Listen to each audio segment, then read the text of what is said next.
Hello and welcome to the Deep Dive. We're hoping to create a quiet, sort of sun-drenched corner of the internet for you today. I'm Kiko Tanaka, and I like to think of myself as a bit of an ancestral guide. My passion is really looking back at the rhythms that kept my family in Japan vibrant for generations.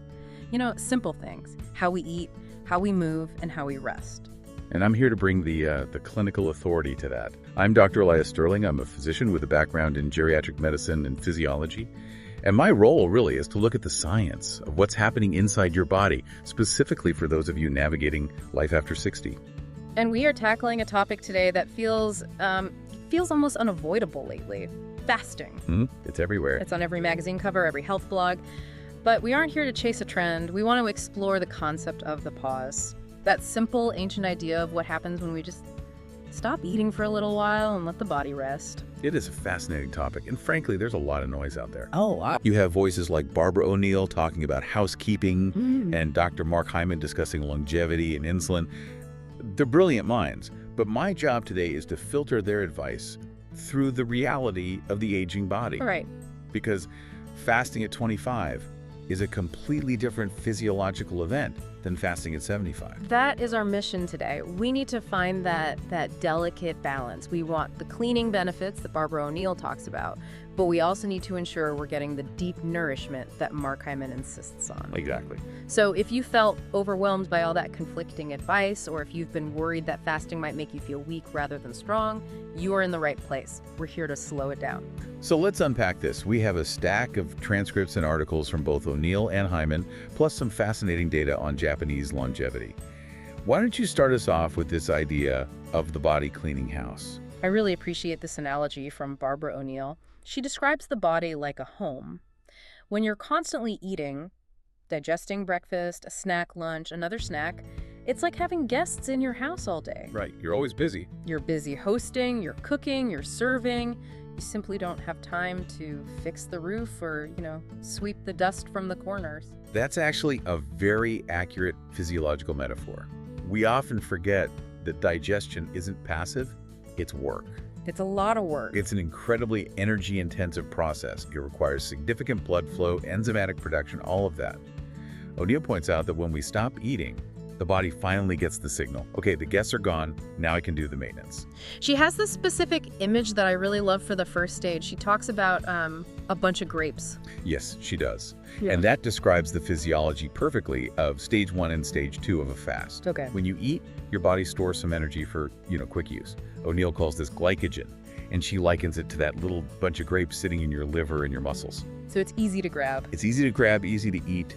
When you skip a meal, your body doesn't panic immediately. It just reaches for those grapes. So for the first few hours, we aren't really fasting in a deep sense. We're just plucking grapes from the pantry. That's a perfect way to put it. Okay. For the first, say, 4 to 16 hours after a meal, you're burning through that stored sugar. It's your checking account energy. But here's the shift, and this is what everyone in the longevity space is chasing. Once the grapes are gone, the body has to go deeper into the pantry. Right. It has to switch fuel sources. It moves from burning sugar to burning fat. This is the state known as ketosis. And this is where O'Neill says the real housekeeping begins. And Mark Hyman backs this up with a clinical term: autophagy. Autophagy. It literally translates from Greek as self-eating. Yeah, that sounds a bit scary, I know. A little bit, yeah. Like something from a horror movie. But it's actually a beautiful biological process. When the body runs out of immediate fuel, it starts looking around for damaged cells, old proteins, and cellular debris to recycle. It sweeps the floor. Exactly. In Japan, we have a concept called danjiki, which is our traditional form of fasting. But historically, it wasn't about weight loss or, fitting into a smaller dress size. It was about spiritual and physical cleansing. It was about clarity. You stopped eating so the fog would lift. That clarity is real. Yeah. That's the brain running on ketones, which burns cleaner than glucose. It's like switching from diesel to electric. However, I do want to add a serious clinical audit here for our listeners over 60. Okay. While this cleaning process is beneficial, we have to be careful. Barbara O'Neill talks about the body being on holiday to do this cleaning. But as we age, our house has less structural reserve. Meaning we don't have as much backup if things go wrong. Precisely. A younger body has a lot of metabolic resilience. It can go without fuel for days and bounce back. An older body has less margin for error. If we let the house run out of fuel entirely, we risk stressing the system. So while we want that housekeeping effect, that autophagy, we need to make sure we don't accidentally tear down the walls while we're sweeping the floor. That is such a vital distinction. It reminds me of renovation versus demolition. Yes. We want renovation. And speaking of cleaning, Barbara O'Neill brings up another point that I found really interesting and maybe a little unpleasant to talk about. Oh. She talks about the smell. Yes. The breath and the body odor. She says that the liver wraps toxins in fat to protect the body.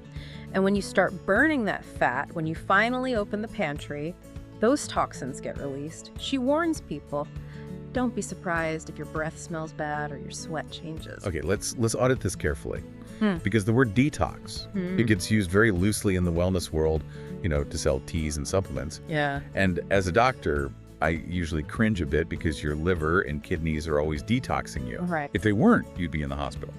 However, O'Neill is correct on the mechanism of storage regarding lipophilic toxins. Lipophilic, meaning fat-loving. Yes. Fat is a storage tissue. It stores energy, but it can also sequester fat-soluble compounds, things like environmental pollutants, heavy metals, that sort of thing. The body didn't know what to do with them at the time, so it locks them away in the fat cells to keep them out of the bloodstream. It's like putting the dangerous chemicals in a locked safe in the basement. So when we fast, we are unlocking the safe. Correct. When you liberate that fat for energy during a fast, those compounds re-enter circulation to be processed and eliminated. That explains why some people feel a little off when they start skipping meals. It does. It's not just hunger, it's a biological load. It is. And this is my caution for the senior listener.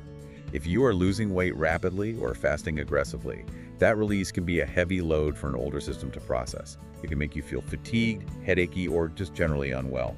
We call it the healing crisis sometimes, but for a 70-year-old, we don't want a crisis. So it sounds like we shouldn't fear it, but we shouldn't rush it either. That's the key. If you notice those symptoms, the bad breath, the slight fatigue, don't panic. It's a sign of change. But it should never feel like an emergency. Right. If you feel dizzy, if you feel weak, that is not detox. That is your body crying out for support. I like to think of it not as detoxing, which sounds so harsh, like you're scrubbing a floor with industrial chemicals. I prefer to think of it as restoring rhythm. We're just giving the body a moment to breathe. That's a much healthier mindset.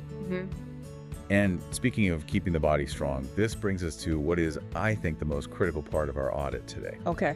We need to talk about Mark Hyman's advice, specifically regarding muscle. This stood out to me too. Mark Hyman is a big proponent of fasting, for brain health and insulin sensitivity. But he has a very specific warning that seems vital for our community. It is the single most important takeaway for anyone over 60 listening to this. Mark Hyman identifies himself as a lean mass hyperresponder. What that means, in simple terms, is that when he fasts for too long, his body doesn't just burn fat, it starts burning muscle. And for a senior, muscle isn't just. It's not about looking good at the beach. Muscle is everything. It is. We call it sarcopenia, the age-related loss of muscle mass. It is the #1 threat to independence. You need muscle to get out of a chair, to climb stairs, to catch yourself if you trip. Hyman warns that prolonged multi-day fasts, what O'Neill calls stage 5 or protein conservation mode, can be extremely risky for older adults. Because even if the textbook says the body should conserve protein, our bodies might not read the textbook.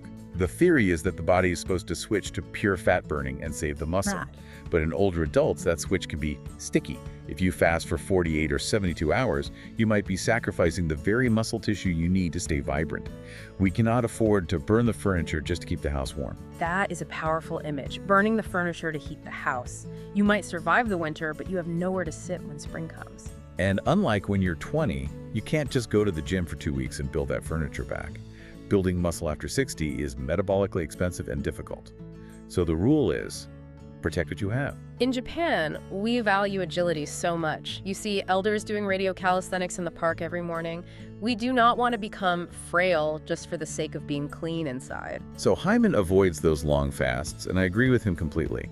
For our audience, we want the metabolic flexibility, the ability to burn fat, but we do not want to push into that starvation zone where muscle is at risk. This feels like a good moment to pause. If you are listening to this and feeling a sense of relief that you don't have to do extreme multi-day fasts to be healthy, then you are in the right place. We are building a community here that values longevity and safety over trends. And if you appreciate this evidence-based approach, we'd love for you to subscribe.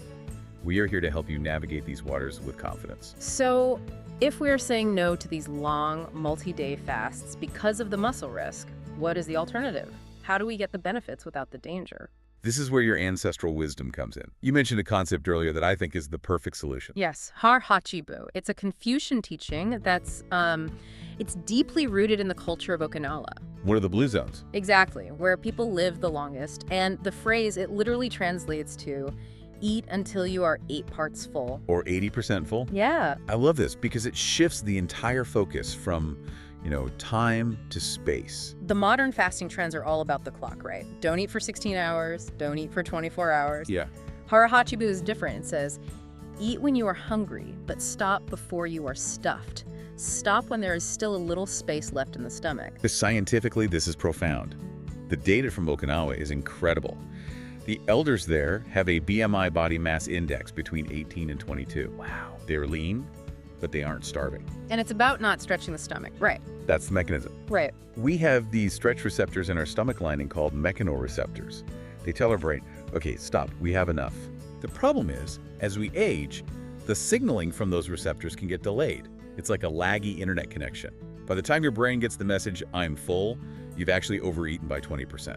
That's fascinating. So by consciously stopping at 80% when you could still eat a few more bites, you are manually correcting that lag. You are.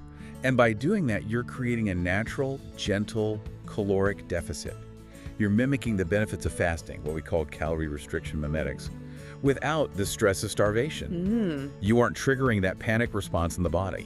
You aren't risking muscle loss because you are still eating nutrient-dense food regularly. You're just not overfilling the tank. That's the bottom line. It feels so much gentler. It's not about deprivation, it's about elegance. It's about treating the body with respect rather than stuffing it. And it pairs perfectly with the other aspect of rhythm we need to discuss, timing. Because both Hyman and O'Neill talk about when to eat, not just how much. Barbara O'Neill mentions the OMAD diet, 1 meal a day. I have friends who swear by this. They eat a huge dinner and nothing else. I have to be the voice of caution here again. For a senior, OMAD is very tricky. Remember our discussion about muscle? Right. Protein. You need protein. But here's the catch. Your body can only absorb a certain amount of protein at one sitting for muscle synthesis, usually around 30 to 40 grams. Wait, so if you try to eat your entire day's worth of food in one sitting, you simply can't utilize it all. You might eat 100 grams of protein in that one giant meal, thinking you're doing a great job, but your body can't process it efficiently for muscle repair. The excess is just converted to sugar or fat. It becomes expensive fuel, not building blocks. That is such a key detail. So you're putting in the effort, but wasting the benefit. Exactly. Plus, digestion slows with age. We produce fewer enzymes, less stomach acid. Asking your stomach to process 2,000 calories in 1 hour is a massive physiological stress. It's like asking a vintage car to go from 0 to 60 in 3 seconds.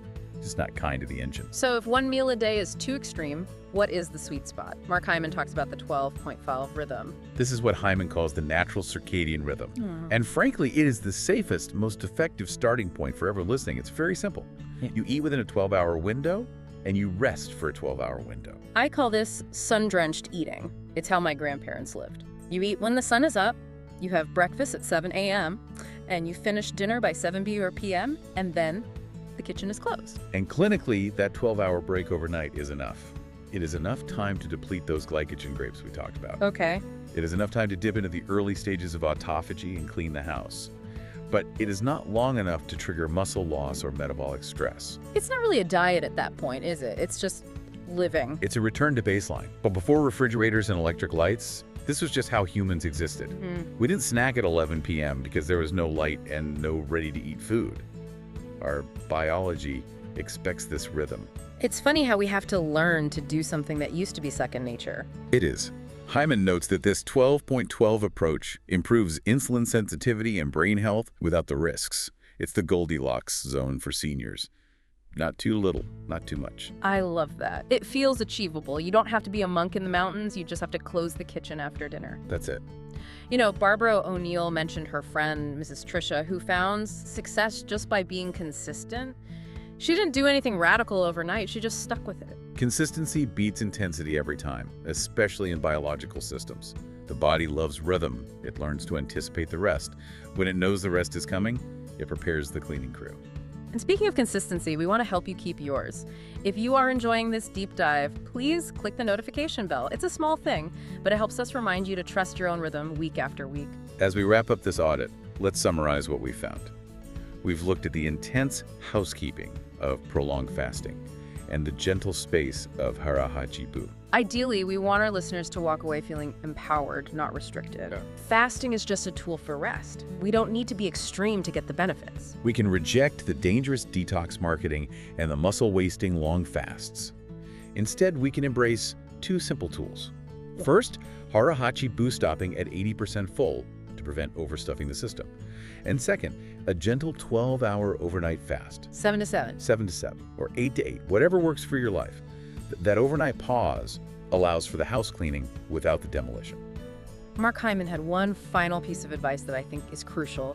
It's about how we break that fast. When we open the eating window in the morning, what should we do? This is actionable advice you can use tomorrow morning.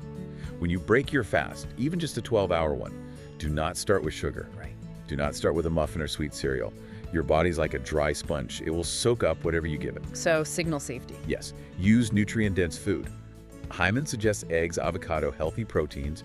When you eat those foods first, you signal to the body that food is plentiful, protein is here, muscle is safe. It sets your metabolic tone for the entire day. If you hit it with sugar, you spike your insulin and start a roller coaster. If you hit it with protein, you build a foundation. It's about starting the day with strength. Absolutely. I want to leave you with a thought to carry into your week. We spend so much time asking, what should I stop eating, or what should I deny myself? Yeah. But I want you to flip that. What's the question they should ask? Ask yourself, when does my body naturally ask for rest? Instead of looking at the clock, look inside. Can you feel that moment in the evening when your energy settles and your digestion wants to sleep? Honor that moment. That is your rhythm. That is beautiful advice. Listen to the physiology and the health will follow. Thank you for joining us in the deep dive today. It's been a pleasure. Stay vibrant,